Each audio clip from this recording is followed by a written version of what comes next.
En el Evangelio de Juan, y yo les proponía el tema para esta noche y trato yo de localizarlo referente a la noche, pues es de oración. Y estas palabras de Jesucristo, hermanos, como les decía al inicio del servicio, no se pueden comparar, porque lo que Él está ofreciendo de alguna manera, como les decía, es sin titubeo, es sin tartamudez, es sin pensarlo dos veces, no está regateando nada, sino que de hecho lo está dando todo. Ahí en Juan capítulo 14, versículos 13 y 14 dice: y todo lo que pidiereis al Padre en mi nombre, lo haré. Ahora, hermanos, todo, decía un maestro mío del seminario, es todo. Todo es todo. No podemos traducir todo como algunas cosas. Todo es todo, aunque suene obvio y redundante, ¿no? El Señor es mi pastor y nada me faltará. Y nada es nada, ¿no? Aunque sea una obviedad, pero a veces, muchas veces pasamos por alto y obviamos las cosas. Nada es nada. No me va a faltar nada. ¿Sí? Ahora, estos absolutos, hermanos, son complicados.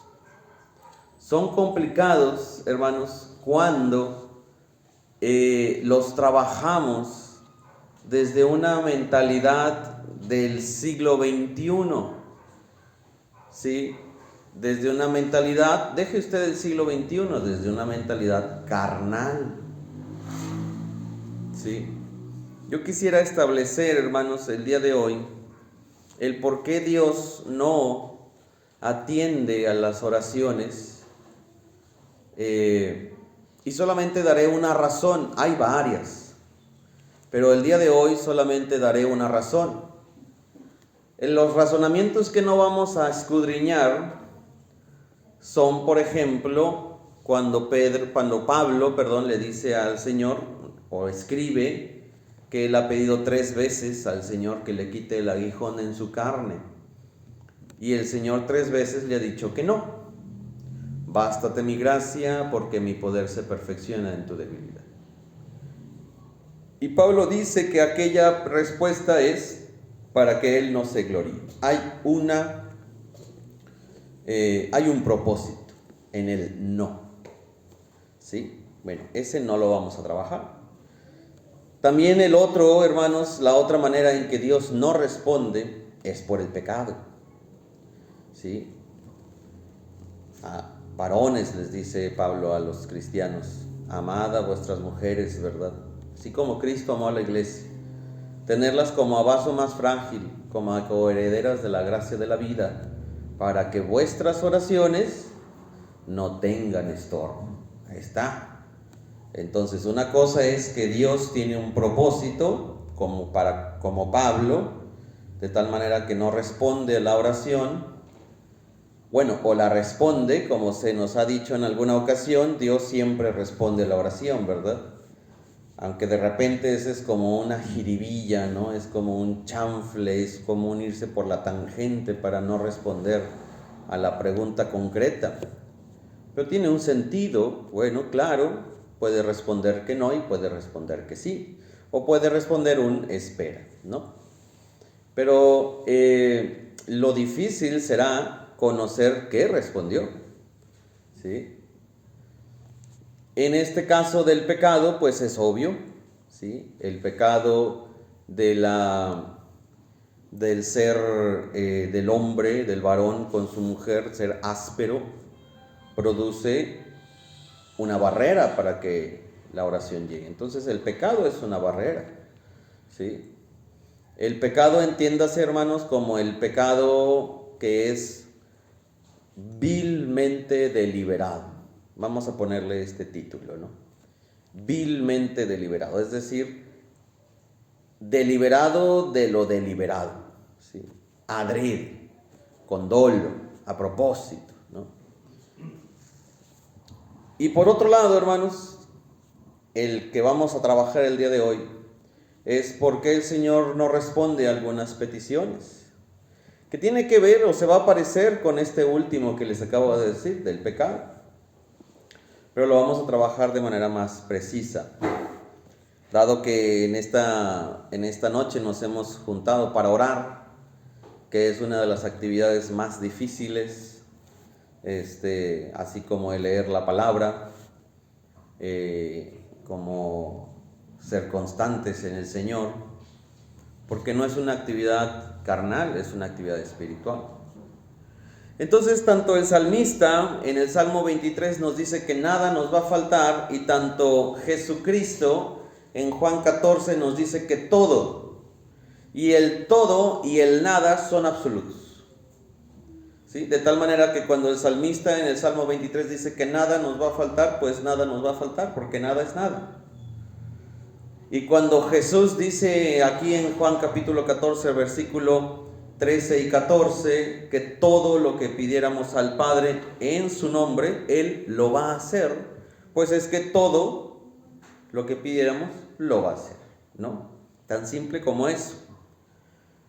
Y hay un propósito para que el Padre sea glorificado en el Hijo. 14, si algo pidiereis en mi nombre, yo lo haré.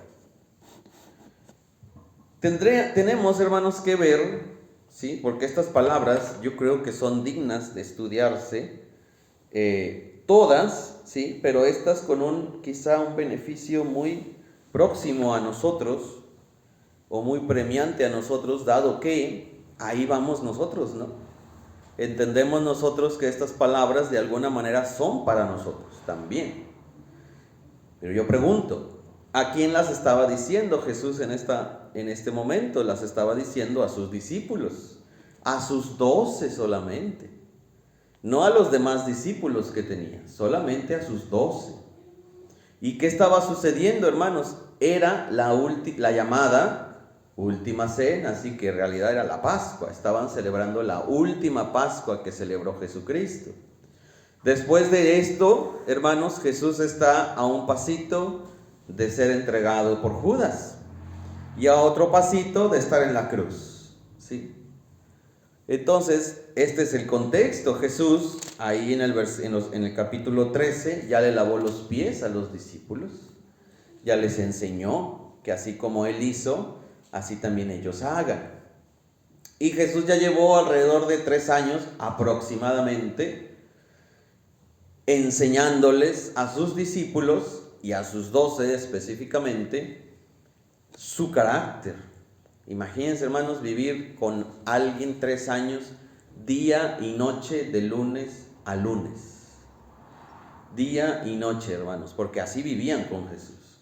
Día y noche, a menos que Jesús les dijera, vayan para allá a hacer esto, lo hacían, pero regresaban con Jesús. Día y noche comían con Jesús, cenaban con Jesús, desayunaban con Jesús, platicaban con Jesús, veían las obras de Jesús lunes, martes, miércoles, jueves, viernes, sábado y domingo. Durante aproximadamente 3 años. Algo se les tuvo que haber pegado, ¿no creen, hermanos? ¿Sí? Algo. Y vieron la vida de Jesús, ¿no? Llega el último día de Jesús en la tierra, antes de ser resucitado, y les dice esto. Es una palabra de consuelo a los discípulos, ¿no? Es una palabra de consuelo a unos 12 discípulos que todavía no entendían muy bien qué iba a pasar. Todavía no tenían muy claro que Jesús iba a morir. Todavía no les caía el 20, ¿verdad? ¿Se acuerdan que cuando Jesús les dice es necesario que el Hijo del Hombre padezca en manos de pecadores y sea entregado, ¿verdad?, por las autoridades judías? y que muera y que resucita el tercer día, los discípulos se andan peleando a ver quién se sienta a su diestra y quién se sienta a su siniestra. Todavía los discípulos no entendían muy bien. Este es el contexto, hermanos. ¿Sí? No es tan complicado, muy simple. Aquí está dando ahí las palabras Jesús, ahí en el aposento alto, preparado para esa ocasión. Es un encuentro íntimo con sus 12, como el pastor con sus ovejas. El pastor tiene una relación íntima con sus ovejas, las conoce y sus ovejas conocen su voz. Es en este contexto que se escuchan estas palabras de Jesús. Y la pregunta que yo alcé, hermanos, es, bueno, ¿y por qué si Jesús dice que todo lo que pidamos al Padre en su nombre, Él lo va a hacer? ¿Por qué pareciera que en la práctica no pasa así? ¿Sí? No me dejará mentir, hermanos, que hay peticiones que no entran en la categoría de Pablo, en donde el Señor no nos ha dicho que sí y tampoco nos ha dicho que no. Y no me dejará mentir que hay peticiones que entran en la categoría del pecado, en donde el pecado me es un estorbo. Y no me dejará mentir que hay peticiones que entran en esta categoría. Y uno dice, bueno, pues, ¿qué está pasando, no? O sea, no es como que yo sea el santo de los santos, pero me esfuerzo y lucho contra el pecado todos los días y estoy en oración con el Señor. ¿Y qué está pasando, Señor? Si tú dices en tu palabra que todo lo que pidamos en tu nombre, tú lo vas a dar. Bueno, ahí habrá que observar de manera más minuciosa mi corazón. ¿Sí? Porque usted cree, hermano, que después de vivir de lunes a domingo durante 3 años con Dios, vamos a decirlo así, ¿no? Con la segunda persona de la Trinidad, que es Jesucristo, ¿sí? El Verbo, el creador del universo, ¿sí? ¿Cuál cree usted que va a ser la petición que pueda salir de la boca de sus discípulos? Les doy 2 opciones. Una petición de oración que contenga beneficios temporales y hasta quizá carnales, o una petición de oración que contenga beneficios eternos y espirituales, después de haber convivido con Jesús. ¿Sí? Porque Jesús no es el Dalai Lama, ¿sí? Jesús no vino como un hombre solamente a proclamar cosas o a proclamar filosofías de hombre. Jesús vino a ofrecer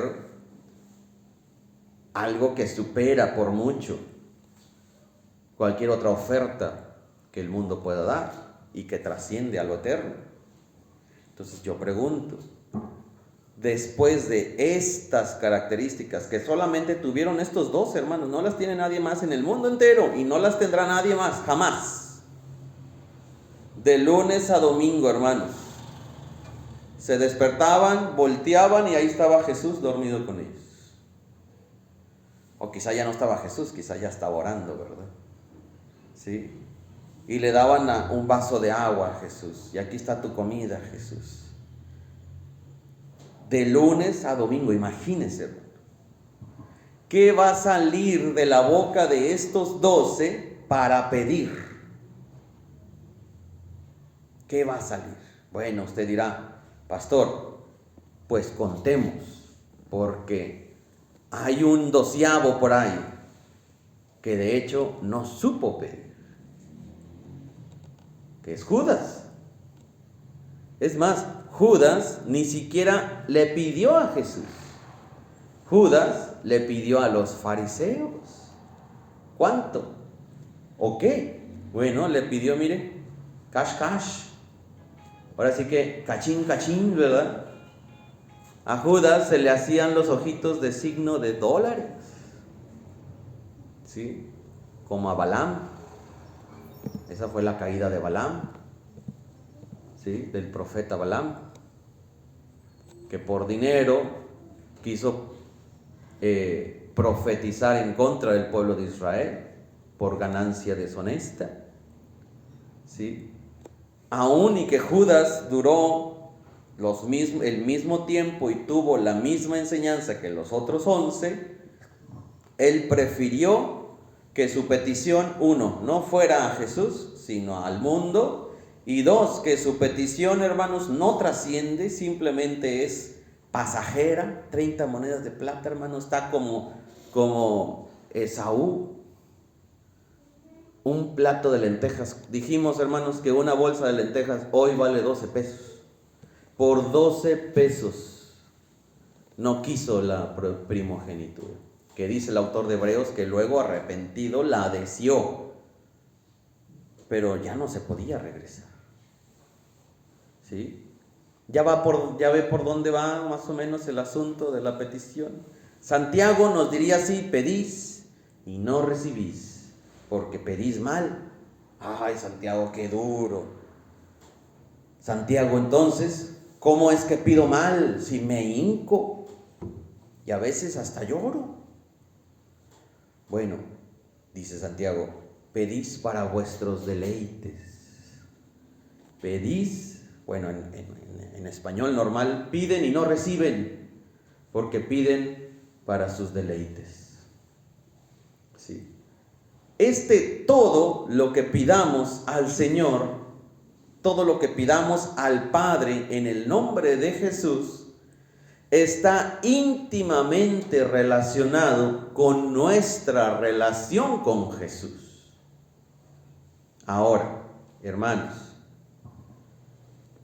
cuando a Jesús se le dice que a quién se le ha de dar tributo, Él hace una separación, ¿se acuerdan? Él pinta la raya, hermano, y dice: al César lo que es del César, y a Dios lo que es de Dios. El Señor pinta la raya, bien marcada, ¿sí? Entonces, oye, yo te tengo durante 3 años como discípulo, la línea está muy marcada, ¿sí? Tenemos 10, 20 años, 30 de ser cristianos, hermanos, la línea está muy marcada. ¿Cuál línea? La línea que nos separa del César, la línea que nos hace diferentes, la línea que nos separa del mundo. Y para eso hay que leer Juan capítulo 15, que es ahí seguidito, versículo 20 y 21. Dice así. ¿Lo tiene, hermanos? Juan 15, 20. Sígame con su vista. Acordaos de la palabra que yo os he dicho. El siervo no es mayor que su Señor. Si a mí me han perseguido, también a vosotros os perseguirán.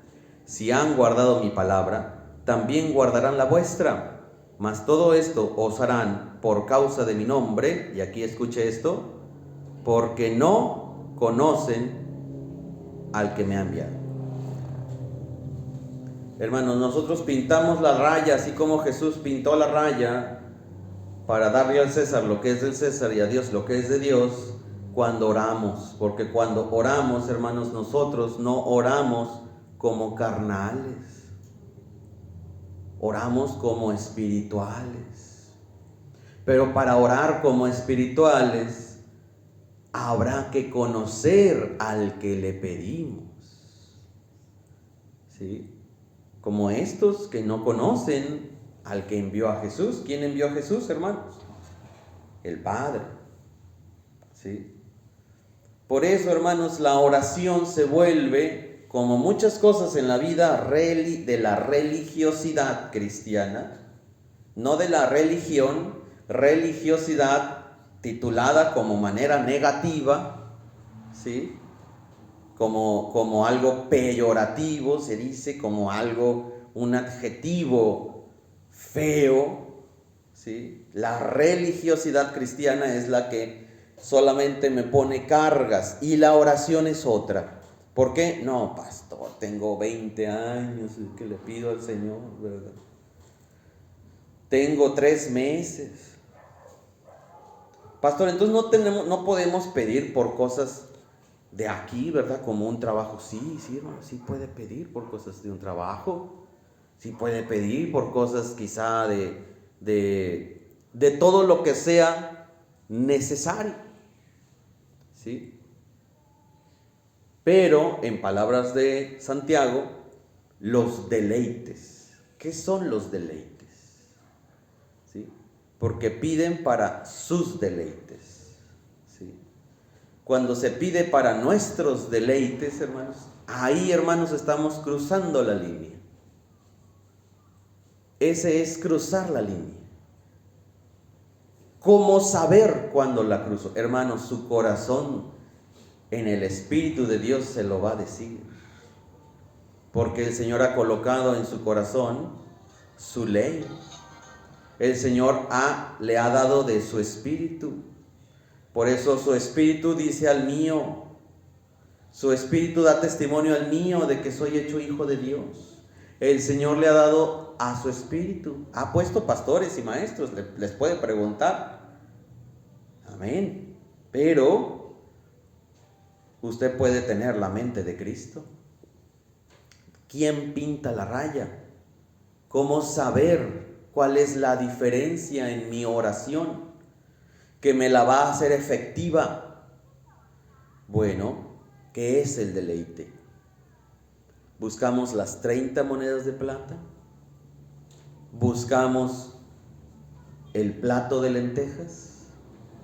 ¿Buscamos el placer temporal? ¿Sí?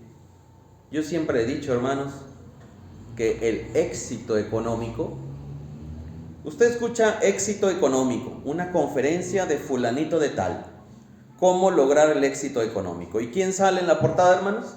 Sale un hombre así trajeado, ¿verdad? Con sus zapatos que hasta calan los ojos, ¿verdad? Con una sonrisa, ¿no? Con la sonrisa así de oreja a oreja, con unos dientes photoshopeados, blancos y con un brillito, ¿no? Cuando digo photoshopeados, es decir, editados por computadora, hermanos, porque los dientes por naturaleza no son blancos. A menos no blanco, ¿sí? Son como color hueso, ¿sí? Y entonces sale el tipo pulcro, así a más no poder, con el gel más caro, ¿verdad?, que pudo obtener. Éxito financiero. Y ahí va la gente, ¿no? Y el éxito financiero para aquella persona, ¿cuál es? No, tú hazte de todo lo que puedas hacerte. Más. Y nunca es suficiente. Y más. Y ya tienes más. Ahora, yo no estoy diciendo, hermanos, que seamos mediocres. No estoy diciendo eso. Pero hay que pintar la línea. ¿Se fijan? Dar al César lo que es del César. Y a Dios lo que es de Dios. Pidan o pidamos, oremos de este lado de la línea que le pertenece a Dios. Porque si oramos del otro lado de la línea que le pertenece al César, hermanos, estamos pidiéndole a la persona equivocada. Esa no es una petición de Dios, esa es una petición a mis esfuerzos, a mis logros, a mi gobierno, a mi jefe, a mis trabajadores, a mi negocio. ¿Sí? Entonces dejemos lo que es del César al César. Yo no estoy diciendo que no tengan negocios, yo no estoy diciendo que no tengan jefe, yo no estoy diciendo que no trabajen, yo no estoy diciendo que seamos mediocres, no. Pero pintamos la línea y le pedimos al César lo que el César nos puede dar y le pedimos a Dios lo que Dios quiere darnos. ¿Se entiende, hermanos? Entonces, aquel hombre que se presenta de esta manera y les dice, este es el éxito económico, busca en ultimadas cuentas el deleite. ¿Sí? El que se levanta y dice, mira todo lo que yo he levantado, hermanos, está deleitando su alma, en la nula humildad de su espíritu, o sea, en su altivez, ¿no? ¿Cuál es el éxito económico bíblico entonces? Por ejemplo, por poner un ejemplo en cuanto al dinero. Bueno, dice la palabra, para que teniendo en todo lo suficiente, abundéis para toda buena obra. ¿Se fija? El éxito económico, el éxito material de mis bienes materiales es que teniendo en todo. ¿Qué es todo? Mis hijos, mi matrimonio, mi casa, el gas, la luz, el agua, los estudios, el desayuno, la comida, la cena, la merienda, el snack. Para que teniendo en todo. ¿Qué es todo, hermanos? Dijimos. Todo. Para que teniendo en todo lo suficiente. No todo lo sobreabundante de riqueza, sino lo suficiente. Abundemos. Ahí sí hay abundancia. Abundemos para toda buena obra. La abundancia está en el dar, no en el recibir. ¿Sí? Entonces, si habremos de pedir, tenemos que pedirle desde esta línea que hemos pintado a Dios, porque a Dios lo que es de Dios y al César lo que es de César. Las peticiones que son para Dios son para Dios, y las peticiones que son para el mundo son para el mundo. ¿Sí? Y que una carrera universitaria está bien, échale ganas, trabaja, sal adelante, no estamos peleados con eso. No estamos peleados. ¿Sí? Pero hermano, aquello no trasciende. ¿Sí? Aquello no trasciende. Hay una línea que tenemos que escribir. Así, con marcador indeleble.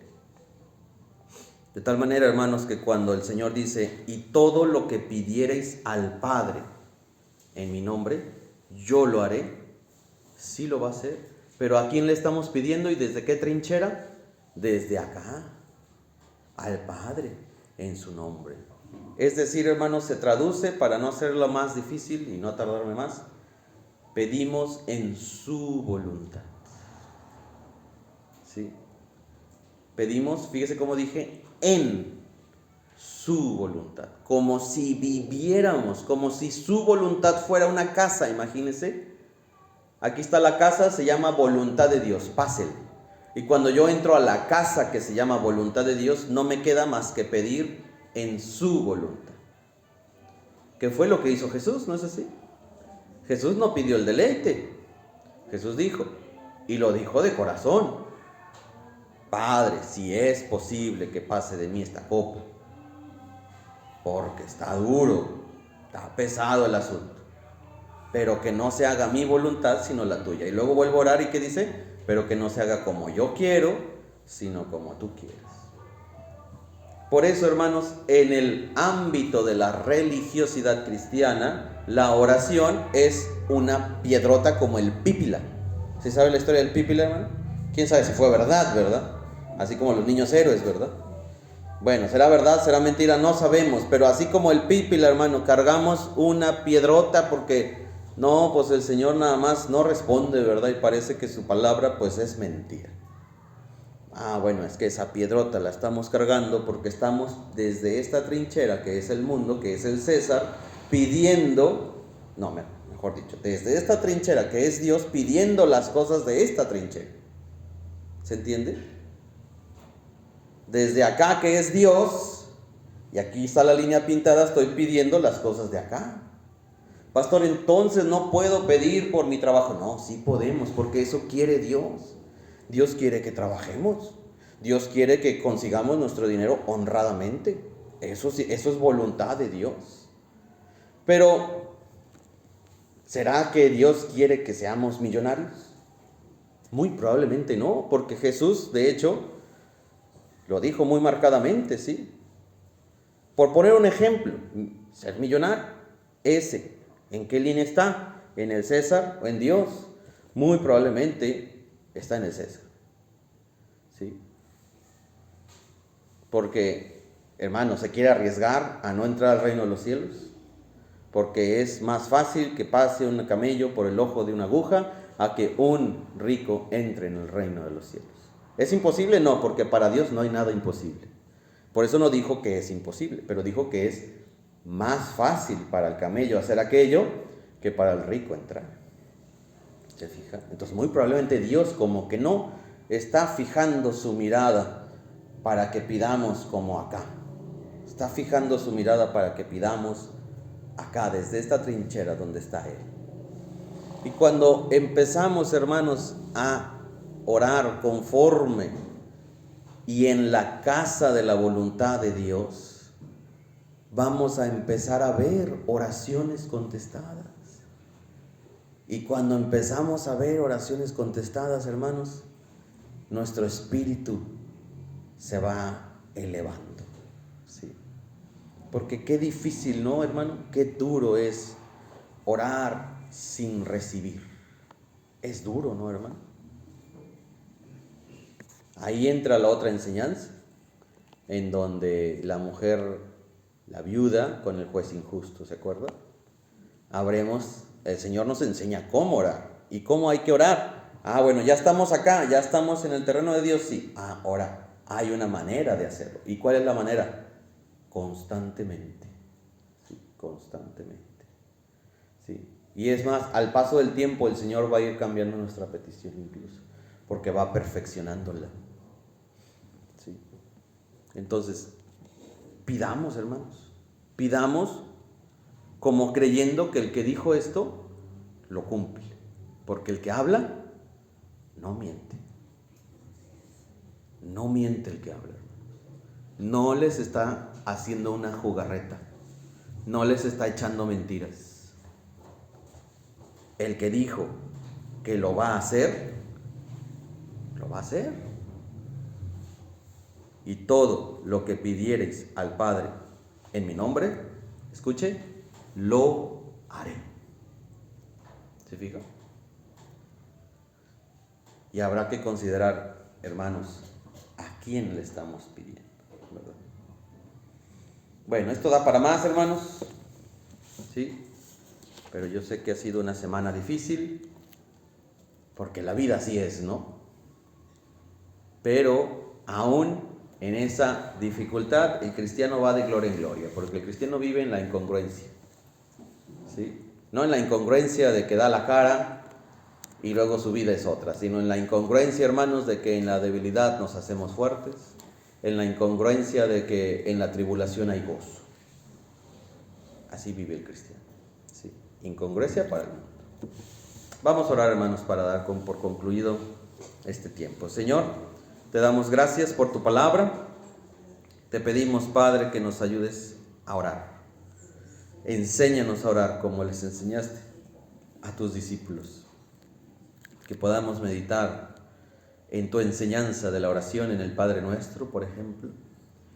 Y que, Señor, pueda deleitarse nuestra alma y nuestro espíritu y nuestro cuerpo y todo nuestro ser, cada vez que nuestro corazón se doble delante de ti para acercarnos al trono que está abierto y amplio, al trono de la gracia, Señor, porque entonces recibiremos ese oportuno socorro. Ayúdanos, Señor, a darle al César lo que es del César. Ayúdanos a pedirle al César lo que el César puede dar. Pero ayúdanos a darte a ti lo que es tuyo y a pedirte a ti lo que tú puedes dar. Así que, Señor, oramos en el nombre de tu Hijo Jesucristo, sabiendo que tú nos escuchas y que tú no mientes. En ese nombre precioso oramos. Amén. Padre, elevamos otra oración